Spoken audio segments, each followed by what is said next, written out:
I am so thrilled. These stories have touched me so much in the past couple of weeks listening to them.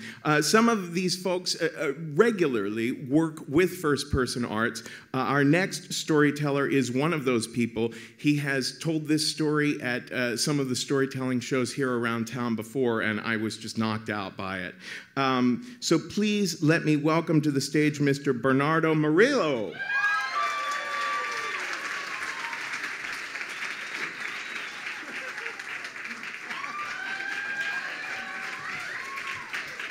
Hey, good night.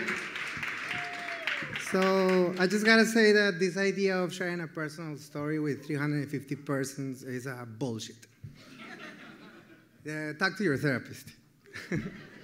Anyway, when this story takes place in 1991, and I was attending film school back in Bogota, Colombia, in South America, where I'm from. And it was a very, very exciting, thank you, very exciting time of my life. And one of the big things that was happening to me was that I had been presented with the opportunity to come to the United States and finish my studies here. And everything, nothing was set in stone, but everything was pretty much ready. And it was almost official that I was going to be able to come to the States and finish my film studies here. So I was just thrilled, and I was terrified as well because it wasn't sure that it was going to happen, and I still have to make sure I kept doing what I was doing down there just in case it didn't come through. And I was kind of like, every day that I got out of the house, I was like, oh, I hope nothing happens. I can't have an accident. I can't spend too much money. Everything was very stressful. And one of the things that was happening in the school, too, because it was an incredible school, was that there was the students in the university were part of the art scene. Like, once you went into the school, like, the teachers and everybody would, like, push you to become part of the artistic community. So you were showing in galleries, and you were being reviewed up in the newspapers, and you were kind of, like, tapping into, like, the local community of artists, the national community of artists. And if you were any good and any lucky, you had any luck, you will be tapping into the whole Latin American art scene. So it was just, like, incredible. And there was a group of women in my class that were, yeah, women. And they were developing a lot of art, and they were very active and very prolific, and they were getting a lot of responses from the art critics and the galleries, and they were putting up shows and performances, and they were amazing. Everything that they did was great. And one of the spokespersons for that group of women was this woman called Diana. And so everybody was attending to every lecture that they give and reading every essay that they published and going to every show that they put together. And every time that they were there, they would do a little speech, and Diana was kind of like the spokesperson. And every now and then, like, I noticed that she would be like talking to me, throw me like a little glance, and I was like, whoa, but I'm going to the United States. God damn, what's going to happen? So I just kept a low profile. I decided I'm not going to do anything because I can't get involved in anything right now. I'm too busy. Everything is too crazy. So I kept to myself, and I was coming out of school, heading back home, and boom, I ran into Diana, and she's hanging out with this guy, Jorge, who was also in the school. And she says, what are you up to? I said, no, nothing. What are you guys up to? I was like, let's go get a cup of coffee. I was like, okay, you, me, and Jorge, okay. Let's go check it out. Let's see what happens. So we're walking through the campus of the university, and all of a sudden I hear this incredibly loud explosion. Bah! And I'm blinded by this bright light. And I open my eyes, and I'm facing to the opposite direction that I was walking to. And I look at my arms, and they're like all like scratched up, and I'm bleeding. My ears are ringing, and I can't hear anything. And I see all these like people running towards me, and they have the most amazing expressions on their face, and they're running past me, and I'm like not understanding what's happening. Now it's raining, and I look up, and I feel the raindrops on my face. Then my hearing comes back, and I hear the sound of the rain tapping on the leaves of a tree, but it's coming from below me, which is really weird, and I feel totally disoriented, and I turn around, and I realize that what has happened is that lightning has struck, and it has hit this gigantic eucalyptus tree that is broken, and it looks like a gigantic hand has just like hold onto it and tore it down apart. And this tree, the rain is falling on the tree, and that's why I hear the sound of the rain coming from like the ground, and I'm frozen. And I realized that what happened is that when the lightning struck, I froze. I decided to not move. This guy, Jorge, like bolted backwards, and Diana decided to run, and she got hit by the tree. And everybody's running, and like all the students are like trying to move the tree and get her out of there. And I see her like drifting away in this tree that slowly is kind of trying to like get himself up back to position, and it's a big eucalyptus tree, and it smells delicious, and it's like the most beautiful thing I've ever seen, and I don't know if I'm paralyzed by the beauty of it or by the horror of it. And I see Diana tumbling there in the leaves, and then they move the tree up, and she stands up, and she looks kind of pale, and she's like, oh, whoa, I don't feel too good. And she bends over like this, and there's this big branch coming out from her back, and there's this guy standing behind her, and he's got like this awful expression on his face, and he's kind of trying to like reach out to the branch, like not knowing what to do, and like he grabs the branch, and she collapses, and this guy's left holding this branch. He looks like he's just gonna die, and everybody freezes.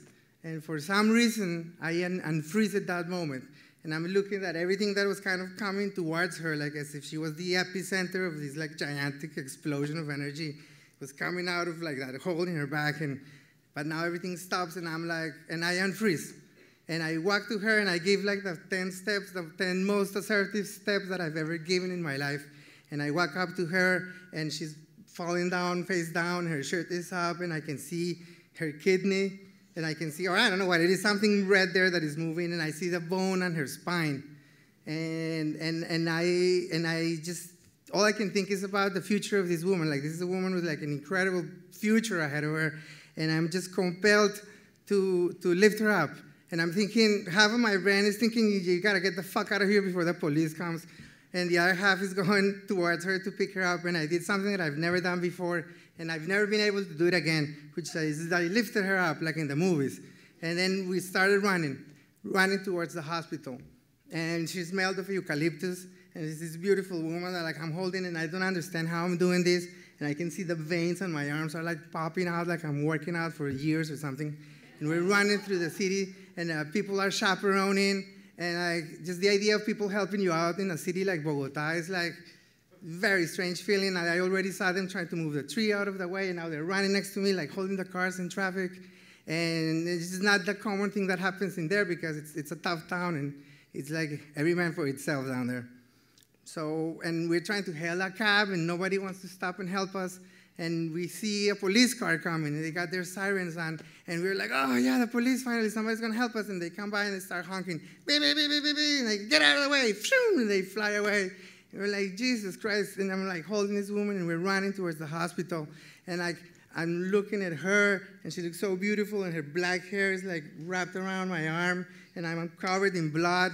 And she opens her eyes, she looks at me, and she says, I'm so sorry. I'm so sorry. I peed my pants. And I'm like, it's okay, don't worry about that. We're gonna be fine, we're gonna make it. Finally, we make it to the hospital.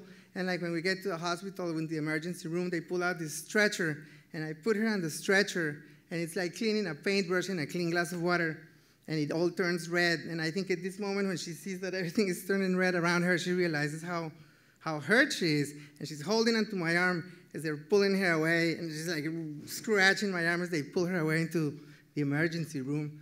This other doctor is standing next to me, and he's like, are you okay? Are you wounded? Are you bleeding? And I'm like, I don't know. And we go into this like little room. They have a mirror there, and I take my clothes off, and I'm fine. I'm just like scratched up and stuff, and everything hurts. And I have this metallic feeling in my mouth. And I'm just like in the doctor, and I have these stretch marks under my armpits over here, which like as if I've been working out like crazy. And it's just looking at myself and not recognizing myself. And then it ends up that she's fine. A couple of days later, I come to visit her in the hospital, and I go up there, and I say, oh, I want to see Diana Camargo, and they say, no, she's only family can go in and stuff, but if you give me your name, I'll write it down and make sure the family knows that you came to visit. And I say, oh, my name is Bernardo. And then this guy pops up and is like, you're Bernardo? And it was her father. And he was like, you want to go in, man? You're like, thank you so much, it's going. So I walk in, and she's lying down there, and she's asleep, and she's got like a broken leg and a broken arm, broken ribs. Then I hear that like this branch went right through her back, and it was like a miracle, like it went in between her kidney and her spine. And if she had gotten a little bit to the one side, it would have been like paralyzed, and if it went a little bit to the other side, she would have had kidney punctured.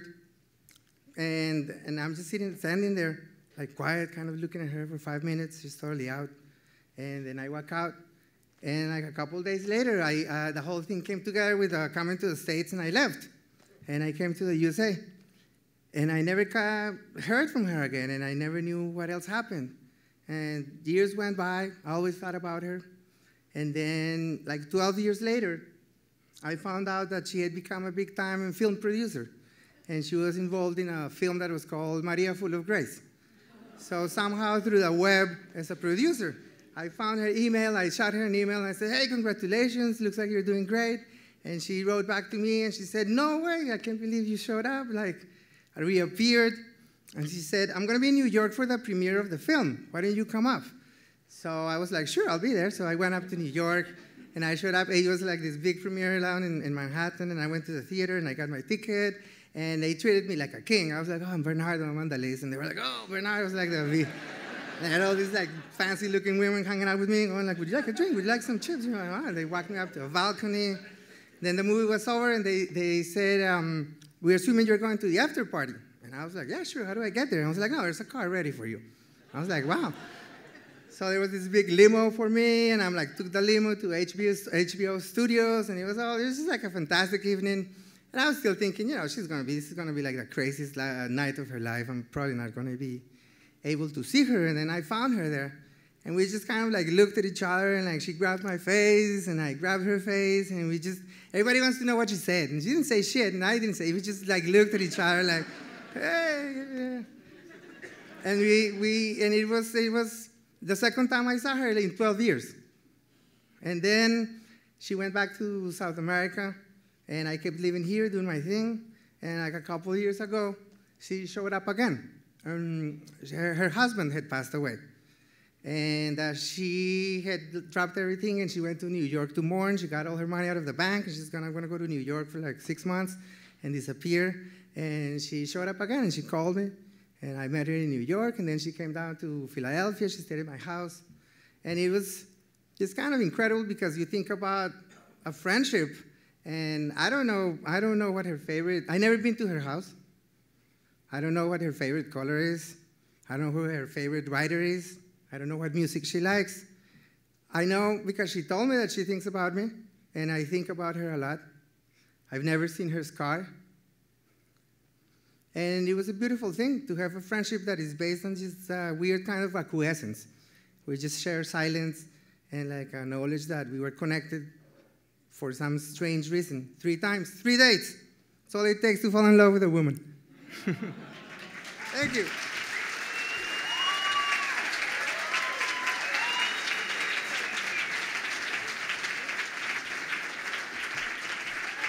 Bernardo Morillo.